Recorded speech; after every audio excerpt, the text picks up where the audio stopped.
भारत गौरव आचार्य श्री पुलक सागर जी गुरुदेव के प्रवचन और धार्मिक कार्यक्रम देखने एवं सुनने के लिए जिन शरणम मीडिया चैनल को अभी सब्सक्राइब करें और बेल आइकॉन पर क्लिक जरूर करें। वही है जो ब्रह्म में समा गए। ध्यान रखना,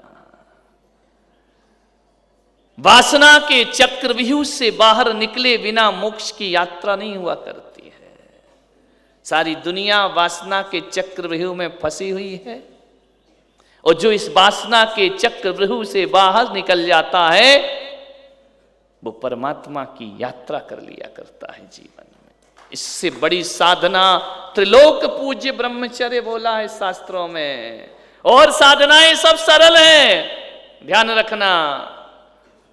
उपास सरल है, केसलोंज सरल है, नग्नता सरल है, पैदल चलना सरल है। सबसे कठिन काम ये ब्रह्मचर्य की साधना है, जो मन की शुद्धि की साधना होती है, अंतस्करण की पवित्रता की साधना होती है, आत्मा की निर्मलता की साधना हुआ करती है। और एक बात ध्यान रखना, ये ब्रह्मचर्य की जो साधना है ना, आत्मशुद्धि की बहुत बड़ी साधना है। ये सबके बस की बात नहीं है, ध्यान रखना। मनुष्य काम से पैदा होता है। मनुष्य क्या, जगत का हर प्राणी काम से पैदा होता है। काम से पैदा होना हमारी मजबूरी है, प्रकृति की व्यवस्था है।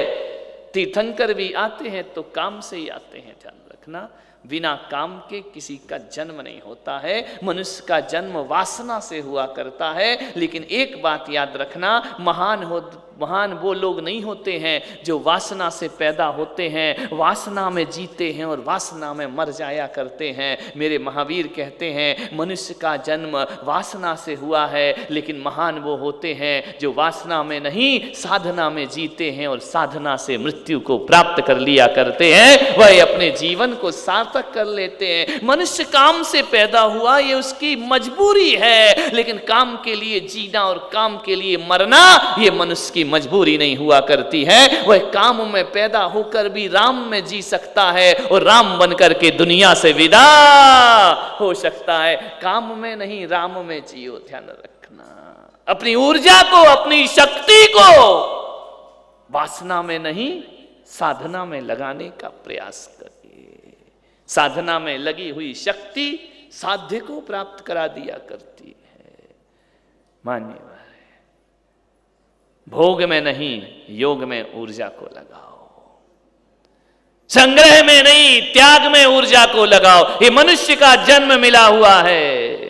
पाश्चात्य संस्कृति वासना की संस्कृति है और हमारी पूरब की संस्कृति साधना की संस्कृति हुआ करती है। हम साधना किया करते हैं परमात्मा की, हम बातें नहीं, हम करके दिखाया करते हैं, हम जी करके दिखाया करते हैं। ब्रह्मचर्य की बातें तो दुनिया में सबके पास होती हैं, लेकिन ब्रह्मचर्य की साधना तो केवल जैन संतों के पास कठोरतम से हुआ करती है। इसका मतलब ये नहीं कि जो जैन संत नहीं उनमें ब्रह्मचर्य नहीं, उनमें भी है, ध्यान रखना, ऐसा नहीं है।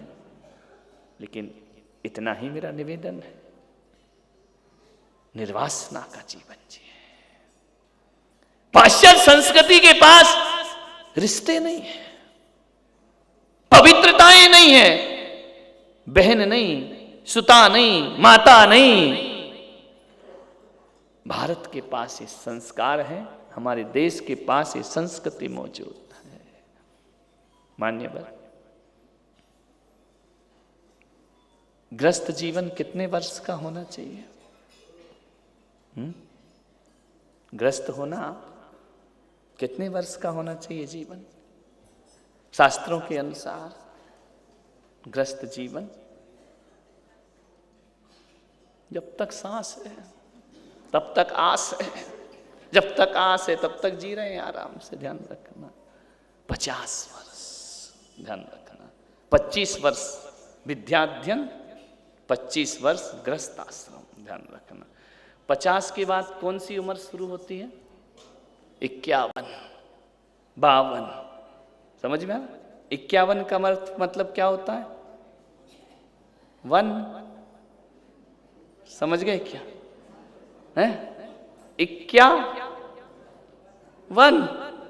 वन माने अब चलो, समझ में आ रहा? अब वन की तरफ चलो, 52, 51, ध्यान रखना। इसका मतलब है अब आओ वन की तरफ, अब आओ साधना की तरफ, अब आओ त्याग की तरफ। आप ग्रस्त हैं, मैं नहीं कहूंगा कि आप गृहस्थी ना बसाएं, मैं नहीं कहूंगा आप संतति को जन्म ना दें, मैं नहीं कहूंगा कि घर गृहस्थी के काम ना करें, लेकिन लिमिट तो हो सकती है ना। 51 के बाद अब क्या करना है? 51 के बाद वन की, 51 एक वन की तरफ चलो, ध्यान रखना।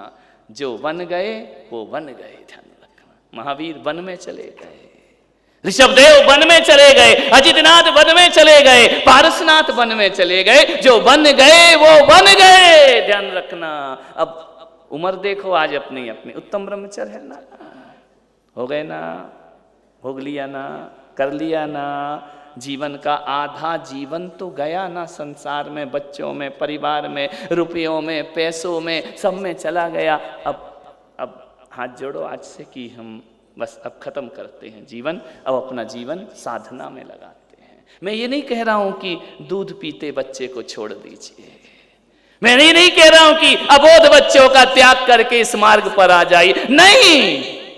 उस बच्चे का पालन पोषण करो, बड़ा करो। बड़ा हो गया ना, जब तुम 50 के होते हो तो बच्चा तो बड़ा हो ही जाता है ना, बेटी बड़ी हो जाती है। क्या करें महाराज, आजकल थोड़े लेट पैदा होते हैं, तो 60 ले लो मेरे भाई, 10 साल और ले लो, क्या दिक्कत है? 50 की जगह 60 ले लो। अब तो मत सठे आओ, इसके बाद ध्यान रखना। अब तो छोड़ने का प्रयास करो, अब तो साधना में जाने का प्रयास करो। एक आदमी आया, बोले महाराज आप एक बार क्यों खाते हैं, 2 बार क्यों नहीं खाते हैं? अरे मैंने कहा क्यों? बोले कि नहीं आप एक बार ही भोजन लेते हैं, दिगंबर संत एक बार भोजन लेता है, आपको तो 2 बार लेना चाहिए, 3 बार लेना चाहिए। एक डॉक्टर आए, बोले आपको पानी पीना चाहिए, विचार करिए। उन्होंने कहा कि आप एक बार भोजन क्यों लेते हैं, 2 बार क्यों नहीं लेते? मैंने कहा मैं योगी हूं, भोगी नहीं हूं, ध्यान रखना। भोगी खाता 2 बार और योगी खाता 1 बार, ध्यान रखना। मैं भोगी थोड़ी हूं। क्या करना है खा के? 2 बार खाने का मतलब है भोगों की ताकत पैदा करना। मुझे तो भोग नहीं है, 2 बार खा के करूंगा क्या, ध्यान रखना। मुझे कौन सा हम्माली करना है, कौन सा मुझे भाग दौड़ करना है, कौन सा मुझे व्यापार करना है, कौन सा मुझे ऑफिस जाना है जो मुझे एनर्जी ज्यादा चाहिए। एक आए बोले महाराज बहुत दुबले हो गए। अरे मैंने कहा दुबले? मैंने कहा महावीर ठोले बनना है क्या मुझे? क्या करूंगा ऐसा गोल मोल बन के? ध्यान, मुझे काम क्या है जो मोटा हूं बैठ करके? मुझे कोई कुश्ती तो लड़ना नहीं है, मुझे किसी से झगड़ा तो करना नहीं है, मुझे क्या करना? काय के लिए बदन बनाऊं यहां पर आकर के, ध्यान रखना। बोलिए, विचार करिए। 2 बार खाने का मतलब है पंचेंद्रिय के विषय भोगने की ताकत पैदा करना। हम पंचेंद्रिय के विषय छोड़ चुके हैं, हमें तो उतना ही लेना है जिससे इंद्रियां जिंदा रहें, बस भोगें ना। इसलिए एक बार भोजन करना दिगंबर संत का धर्म हुआ करता है। विचार करिए, ब्रह्मचर्य के साथ एक बार भोजन, 1 बार खाए सो योगी, 2 बार खाए सो भोगी, 3 बार खाए तो रोगी, और बार बार खाए मृत्यु जरूर होगी, ध्यान रखना। जल्दी निपट जाएगा, ध्यान रख, समय से पहले फाइल निपट जाएगी तुम्हारी।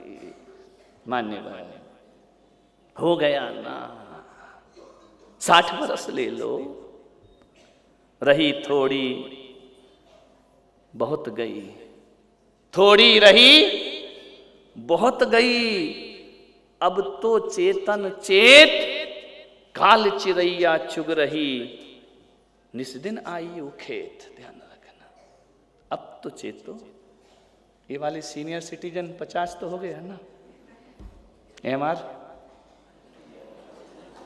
कौन बोला अभी तुम्हें जवान?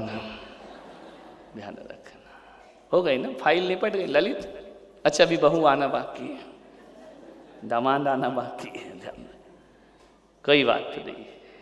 मान्य विचार करना है आपको, जिंदगी को संभालने का प्रयास करना है, जिंदगी को साधना में ढालने का प्रयास करना है। और यदि तुम इस उम्र में आकर भी धर्म से नहीं जुड़े, जन्म बेकार चला जाएगा, कुछ भी हाथ नहीं लगने वाला है। ध्यान रखना, याद रखना, मोह ममता छोड़ी नहीं जाती है, मन नहीं करता छोड़ने का। ऐसा लगता और थोड़ा और थोड़ा और, बेटा है, पोता आ जाए, पोती आ जाए, उनके हो जाए, सोने की सीढ़ी। चढ़ना ना, चौथी पीढ़ी सोने की, वो नीचे उतारेगी, ध्यान रखना। अभी तो चढ़ जाओगे लेकिन ले जाएगी वो नीचे की तरफ, ऊपर नहीं ले जाएगी जीवन में। मोह माया ममता नहीं छूटती है, मन नहीं करता छोड़ने का। छोड़ने का मन ना करे तो भी छोड़ना तो पड़ेगी ना। ध्यान पकड़ के रख सकते, स्थायी बना सकते हो, नहीं पकड़ सकते हो, छोड़ना तो पड़ेगी ही पड़ेगी। ध्यान रखना, कितने लोग आए जो पकड़ते रहे इस मोह माया को, लेकिन एक बात आपको मालूम होना चाहिए, ध्यान रखना, जिंदगी क्या हुआ करती है, एक दिन तो वह छीनेगी छीनेगी। लाख कोशिश करो, जिन जिन लोगों ने चाहत रखी कि वासनाओं को पकड़ के रखेंगे, आकांक्षाओं को पकड़ के रखेंगे, कौन पकड़ पाया? रावण ने यही सोचा था, कंस ने यही सोचा था। विचार करिए, लादेन ने भी तो यही सोचा था, एक दिन पूरी दुनिया पर हुकूमत करूंगा। मौत ने जमाने को क्या समा दिखा डाला, वो कैसे कैसे रुस्तमों को खाक में मिला डाला। किस पर जी रहा है आदमी?